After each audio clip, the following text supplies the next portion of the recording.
খেয়াল করলেন আমি তখন মালয়েশিয়া থেকে যুক্তরাষ্ট্রে একটা কনফারেন্সে যোগ দিতে যাচ্ছি কাতার এয়ারলাইন্সে। মালয়েশিয়া থেকে দোহাতে নামলাম।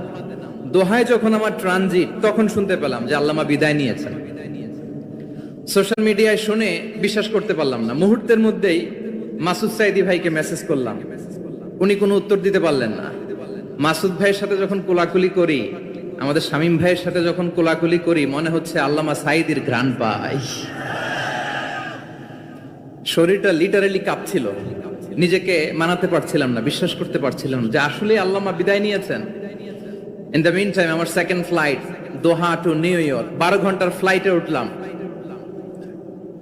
ইন্টারনেট থেকে বিচ্ছিন্ন হলাম। নামার পরে শুনলাম আল্লাহু আকবার, যেখানে ওনাকে কবরস্থ করার কথা ছিল সেখানেও কবর দিতে দেয়া হয় নাই।